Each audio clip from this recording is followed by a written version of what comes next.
colouring sketch. A couple of days ago you might have seen that I brought you a video.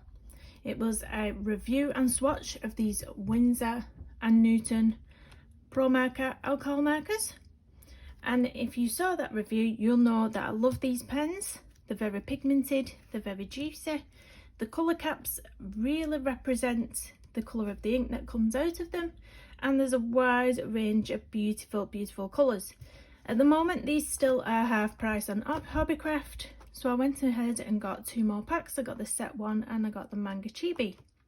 So I've gone ahead and I've swatched them out for you in my own time. And these are the beautiful, beautiful colours. So I thought I'd come on today and give a few little tips. I am a beginner myself with alcohol markers. And I have already made the many mistakes that a lot of beginners make with these marker pens. As you might know, a box of your alcohol markers comes with what's called a colourless blender.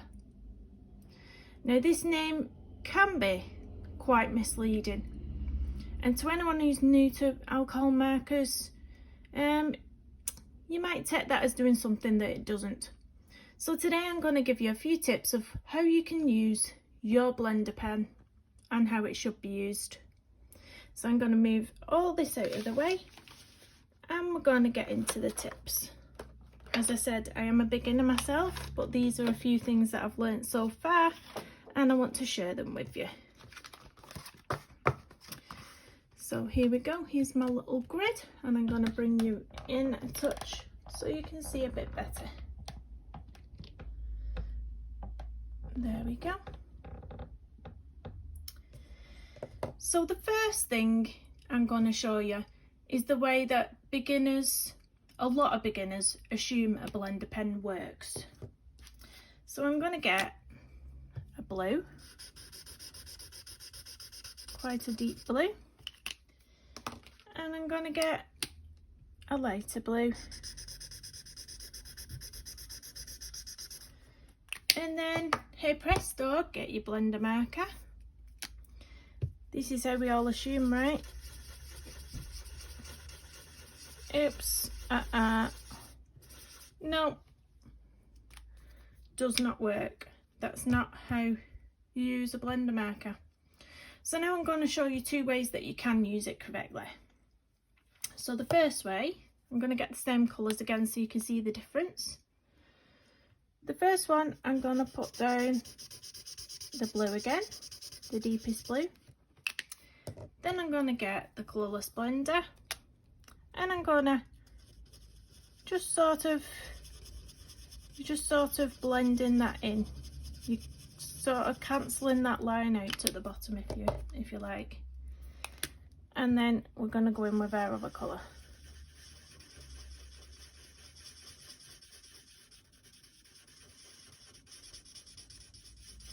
Right. So that's one way. That's the first way. The second way is to put your colourless blender down first. So try that. Put it down first. Put your colour over the top.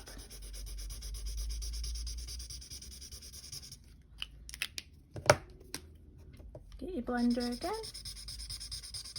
for the second colour and put that down there.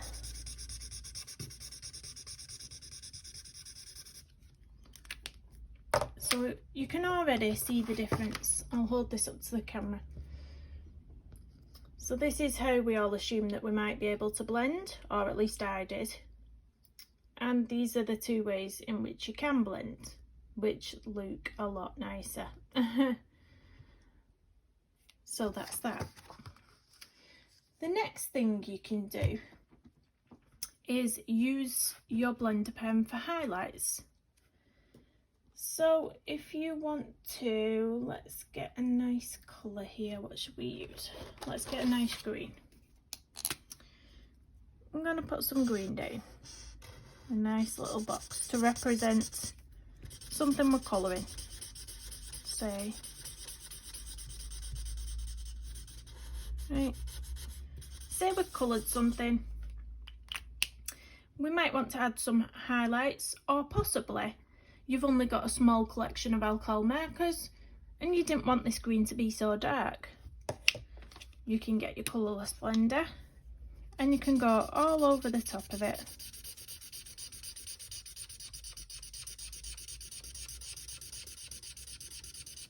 Like that. And it creates either a highlight in whatever you're colouring, or you can just lighten the overall colour of the green. So that's another way. The next way is to add sort of details. So I'll show you this one.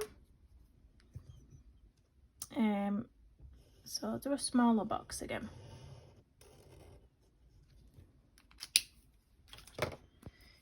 So let's say that you've got a colouring page with a nice person with a woolly jumper on. Maybe this is its woolly jumper.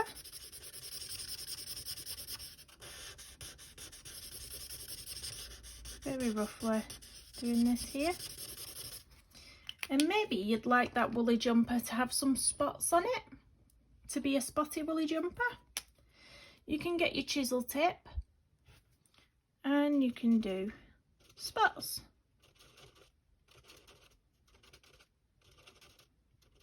So this blender, colourless blender marker, the way that they call it a colourless blender marker, I think it's quite misleading. I think it could be more correctly named an eraser, an alcohol marker eraser, because that's what it does basically. It removes the ink. So you could have a nice spotty jumper on one of your colouring pages, or a background, etc, etc. If you draw and you're drawing your manga girls with your nice cutesy tops on, or you could do, you can do any shapes you want on this one. You can do zigzags, you can do crosses, you can basically just use it to draw over the top. Anything you want. You can do twirls,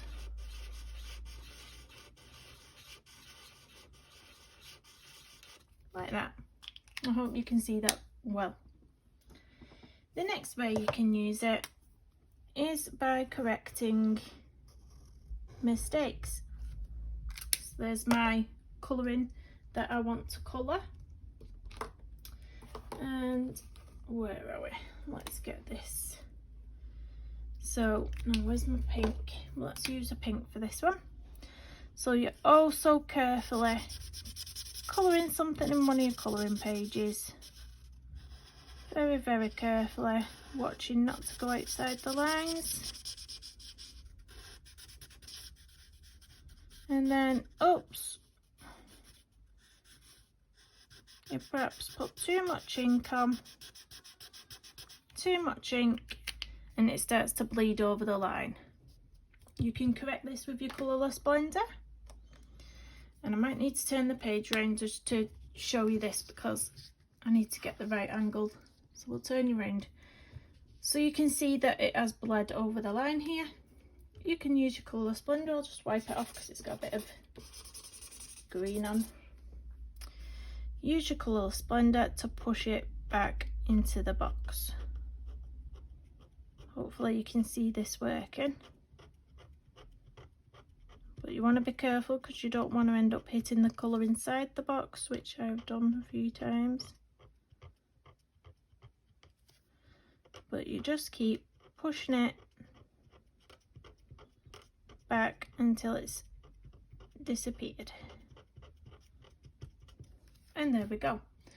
That's how you can correct something. The next thing I'm going to show you is going to be some textures that you can create with your colourless blender. So I'll turn this back around again. So there's quite a few textures you can do. I'm going to use a red pen for this one. So we'll do quite a large area this time. Just block it all in.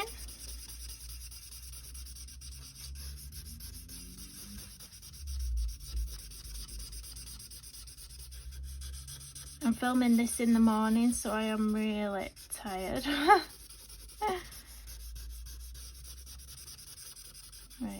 be enough there. So say you've done a background, you want to block it in, you've blocked a bit of a background in with this colour, you want to create some nice texture. Get your colourless blender. What should we try first? I know, an old sponge, wherever it might have gone. Where's my old sponge gone? I've found it. So you can have an old sponge with this rough texture on the top, or smooth texture, but I find this would work better. So you get your colourless blender, you put a good amount on a section of the sponge,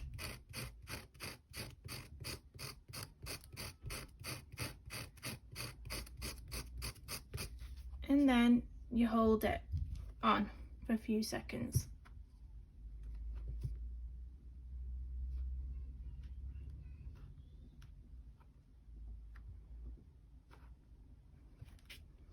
And there you can create some texture. Just hold that up. Can you see? So the colourless blender will remove pigment basically. And see that lovely, lovely texture? That would be really nice on some things.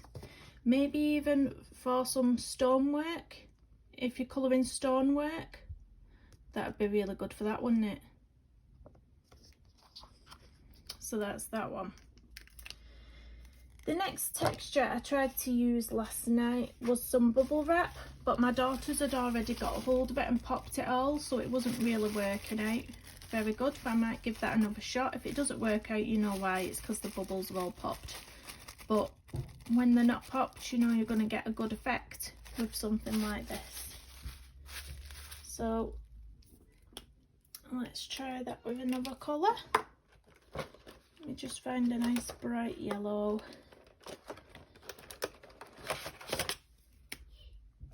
If you can hear my children in the background, they're always wild at the moment. Oh, here.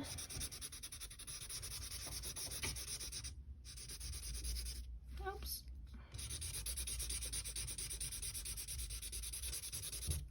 Let's block this in properly.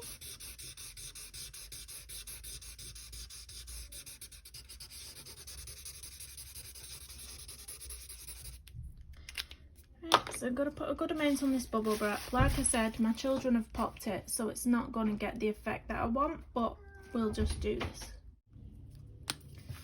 Right, so let's try this. So again, you just try and put a good amount of your colourless blender on here.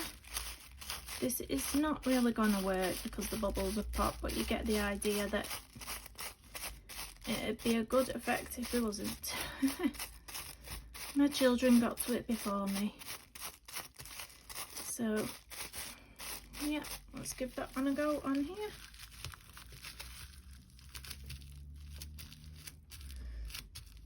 You might get some sort of effect, but it won't be the effect I'm going for.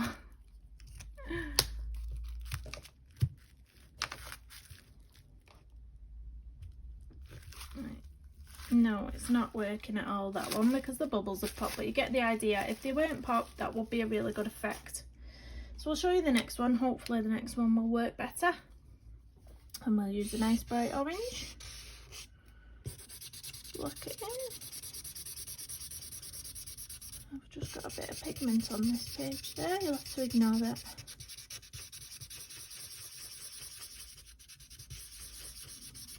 And get a good amount of colour down on the page.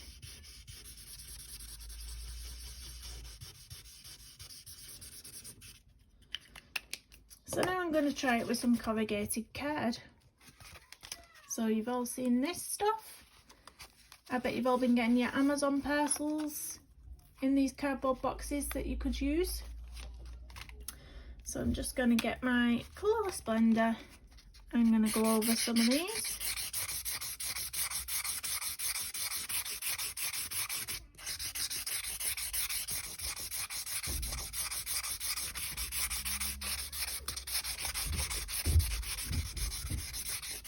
My children being ready. Right, I'm going to press that on for a few seconds and see what this turns out like, because I've not tried this one, so we will see. I think the sponge has been the best effect so far. But you can see how you could create your own textures. You can get creative. You can see what you've got around your house, what you might be able to use. Anything and everything. Let's lift that up so you can sort of see the lines that's created on there. So there we have it. This is how not to do it. These are the two ways that you can blend.